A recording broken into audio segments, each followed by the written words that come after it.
Halo, Assalamualaikum warahmatullahi wabarakatuh. Bertemu lagi dengan Mas Nat. Kali ini saya sedang memegang iPhone 8 yang dimana handphone ini sudah saya gunakan sebagai daily driver saya lebih dari 7 bulan. Dan buat kalian yang penasaran, tonton video ini sampai habis biar tidak ketinggalan informasi-informasi menarik seputar teknologi.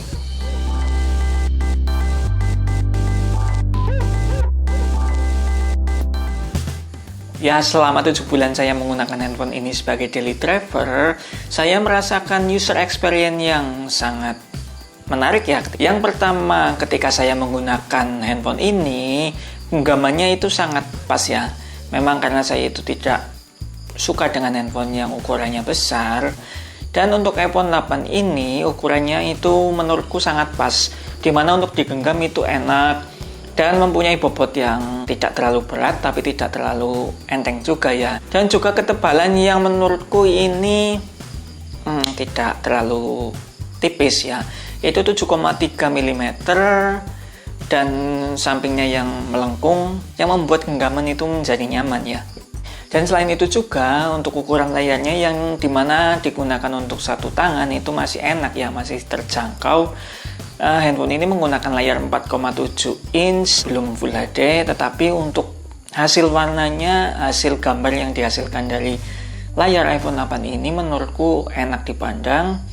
Ya, ini karena memang teknologi dari Retina display-nya ya yang menurutku menghasilkan gambar yang natural. Nah, untuk bagian layar ini memang sudah dilengkapi dengan teknologi ion strengthened glass yang dimana untuk layar ini sudah anti gores ya, tetapi ternyata untuk penggunaannya bisa dilihat di sini kalau layar depan dari si iPhone ini sudah sangat banyak tergores, yang dimana mungkin si pengguna sebelum saya itu tidak menggunakan pelindung tambahan untuk layar ini ya. Jadi saya sangat menyarankan untuk kalian para pengguna iPhone ya, lebih baik menggunakan si tambahan tempered glass mungkin atau anti gores lainnya yang membuat untuk layar depannya makin terproteksi. Kemudian handphone ini juga masih menggunakan Touch ID yang dimana sudah menggunakan generasi kedua ya. Untuk menyekan sidik jari itu sudah sangat cepat, yang menurutku untuk di masa-masa sekarang itu sangat berguna ya, karena kan orang dianjurkan untuk menggunakan masker, dan ketika kita menggunakan face unlock itu akan menjadi terganggu ya. Dan si fingerprint ini menurutku menjadi pilihan yang sangat nyaman ya di zaman-zaman sekarang ini. Kemudian untuk bagian belakang terlihat sangat premium sekali ya, karena handphone ini menggunakan kaca.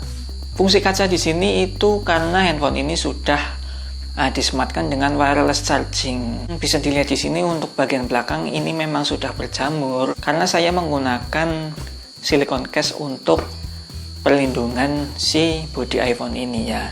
Kemudian untuk speaker dari handphone ini menurutku sudah lumayan bagus ya, karena keluaran suaranya itu sudah mendukung stereo yang dimana menghasilkan speaker kanan dan speaker kiri itu menghasilkan suara yang berbeda, yang dimana itu akan membuat suara yang dikeluarkan itu lebih kaya ya. Jadi lebih bagus untuk didengarkan dibanding dengan speaker yang mono. Walaupun speakernya memang tidak mengeluarkan suara yang lantang atau keras, tetapi untuk keluaran suaranya untuk bass, untuk treble itu bagus ya. Untuk bass itu cukup keluar, dan untuk treble itu tidak terlalu besar. Jadi menurutku itu imbang.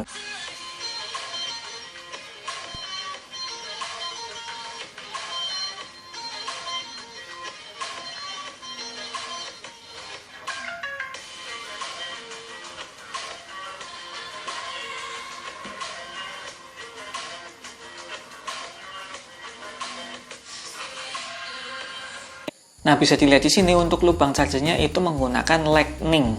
Jadi ini adalah ciri khas dari si iPhone, yang dimana untuk iPhone 12 saja itu masih menggunakan Lightning. Ini sudah ciri khasnya dari iPhone. Yang dimana handphone ini sudah mendukung fast charging 15 watt. Nah, saya sih belum pernah mencoba untuk fast charging 15 wattnya ya, tetapi saya menggunakan batok charging dari lain brand, yaitu dari Samsung. Ini linknya sudah saya tautkan. ya walaupun patoknya itu memang fast charging, tetapi ternyata tidak masuk di iPhone ini. Yang masuk itu standarnya ya saja ya, yaitu 5 watt. Dan untuk pengecasan standar voltase 5 watt itu 2 jam handphone ini sudah full. Yang dimana biasanya saya itu mengecas dari keadaan baterai 20% dan sampai 90% lebih, itu 2 jam itu sudah sampai 90% ya. Ya walaupun baterai ini memang kapasitasnya kecil, yaitu 1821 mAh dengan teknologi lithium ion, tetapi untuk penggunaan sehari-hari handphone ini masih layak digunakan. Dan menurut saya ini masih imbang dengan handphone-handphone zaman sekarang, yang dimana untuk screen on time yang saya dapatkan untuk penggunaan sehari-hari itu 4 jam 5 jam ya. Bisa dilihat di layar ya, kalau handphone ini screen on time-nya itu sekarang adalah 4 jam lebih. Dan akan sangat berbeda ketika handphone ini digunakan untuk bermain game.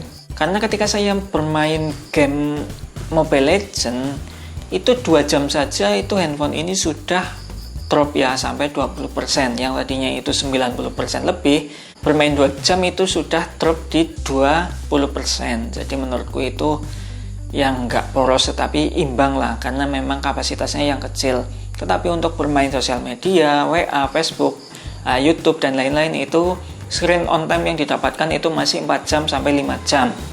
Kemudian untuk kamera si iPhone 8 ini, menurut saya selama saya menggunakan handphone itu baru kamera ini yang menurutku bagus ya. Yang pertama itu untuk hasil fotonya itu sangat terlihat natural, tidak terlalu dilebihkan untuk kontrasnya ya. Karena itu adalah ciri khas dari iPhone ya, dari dahulu banget iPhone selalu memprioritaskan untuk hasil yang natural.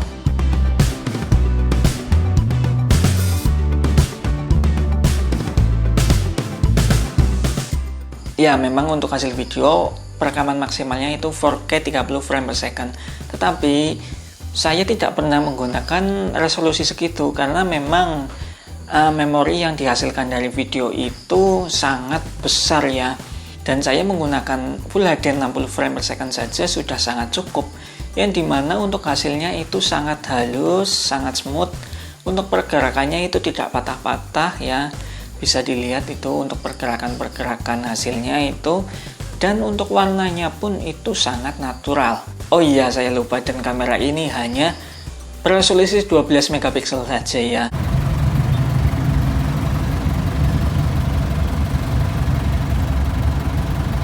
Macet heram.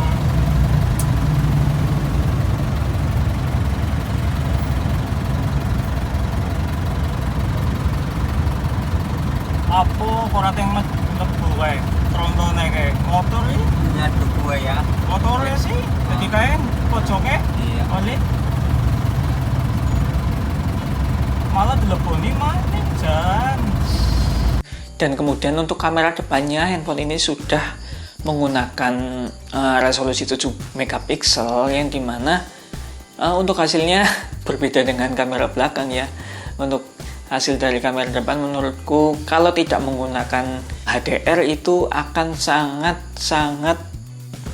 biasa saja. Berbeda ketika kita menggunakan HDR, itu warnanya akan sangat bagus ya, karena ya entah kenapa. Jadi selama ini saya selalu menggunakan fitur HDR untuk kamera depan, yang membuat memang hasilnya itu lebih bagus ketimbang tidak menggunakan HDR. Dan ternyata chipset dari iPhone 8 ini itu sama dengan iPhone X, yang dimana dulu saya itu bingung ya antara pilih iPhone 8, 8 Plus ataupun iPhone X, yaitu sama-sama menggunakan chipset A11 Bionic dan menggunakan fabrikasi 10 nanometer, yang membuat kinerja dari handphone ini itu cepat tetapi menggunakan daya yang kecil ya. Walaupun handphone ini hanya menggunakan RAM 2GB, tetapi untuk multitasking handphone ini masih sangat enak ya, masih sangat smooth. Bisa dilihat juga di sini kalau ketika saya berpindah-pindah aplikasi itu masih sangat enak, masih sangat lancar ya, tidak ada lag sama sekali. Jadi itulah yang membuat saya lebih memilih untuk si iPhone 8 ini ya, dengan harga yang lebih terjangkau ketimbang dua handphone tersebut. Ya, selama ini saya nyaman lah menggunakan handphone ini yang kinerjanya saya gunakan semaksimal saya ya, yaitu mengedit video, mengambil video, membuat foto thumbnail diedit ya. Itu handphone saya ini sangat kinerjanya itu sangat berat ya, karena ketika saya mengedit itu baterai banyak itu tiba-tiba pemberitahuan baterai Anda lemah. Dan kalau ngedit itu saya pasti lebih dari 3 jam, yang dimana itu pun tidak langsung jadi ya, harus direvisi lagi. Kasihan banget ya saya ya, belum ada yang subscribe lagi.